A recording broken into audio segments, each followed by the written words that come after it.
প্রিয় ছাত্রছাত্রীবৃন্দ, আজকে আমি একাদশ শ্রেণী দ্বিতীয় সেমিস্টার রাষ্ট্রবিজ্ঞান বিষয়ের সম্পূর্ণ সিলেবাস ও নম্বর বিভাজন নিয়ে আলোচনা করলাম। এসো তাহলে দেখে নিই। তোমাদের রাষ্ট্রবিজ্ঞান বিষয়ে মোট ইউনিট রয়েছে 6টি। প্রথম ইউনিটের নাম রাজনৈতিক তত্ত্বের মৌলিক ধারণা সমূহ। ইউনিট 2 জাতি ও জাতীয়তাবাদ। ইউনিট 3 সরকারের বিভিন্ন রূপ। ইউনিট 4 সমকালীন ভারতীয় রাষ্ট্রচিন্তা। ইউনিট 5 মৌলিক অধিকার ও কর্তব্য সমূহ। ইউনিট 6 নির্বাচন ও প্রতিনিধিত্ব। এই হচ্ছে 6টি ইউনিট।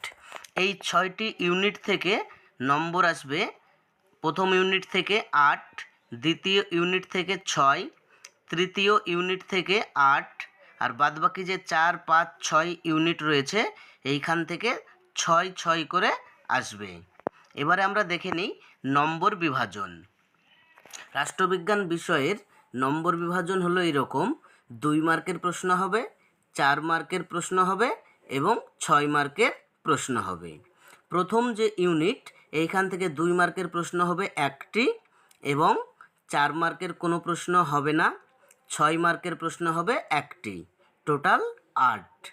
ইউনিট 2 2 মার্কের প্রশ্ন হবে 1টি, 4 মার্কের প্রশ্ন হবে 1টি, এখান থেকে 6 মার্কের কোনো প্রশ্ন হবে না, টোটাল 6।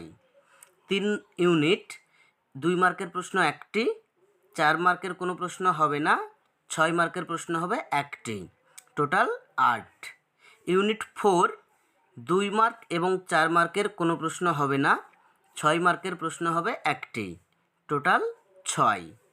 ইউনিট 5 2 মার্কের 1টি, 4 মার্কের 1টি, 6 মার্কের কোনো প্রশ্ন হবে না, মোট 6। ইউনিট 6 2 মার্কের 1টি, 4 মার্কের 1টি, 6 মার্কের কোনো প্রশ্ন হবে না, টোটাল 6। দিয়ে মোট 2 মার্কের প্রশ্ন হবে 5টি, 5 দুগুণে 10। 4 মার্কের প্রশ্ন হবে 3টি, 3 4 12। আর 6 মার্কের প্রশ্ন আসবে 3টি, 3 6 18, মোট 40। এই 40 মার্কের পরীক্ষা হবে, আর বাদবাকি প্রজেক্ট। এই হচ্ছে রাষ্ট্রবিজ্ঞান বিষয়ের সম্পূর্ণ সিলেবাস এবং তার নম্বর বিভাজন। পরবর্তী বিষয়ের এই রকমই ভিডিওগুলি পেতে চ্যানেলটি সাবস্ক্রাইব করে পাশে থাকা বেল আইকনটি অন করে রাখো।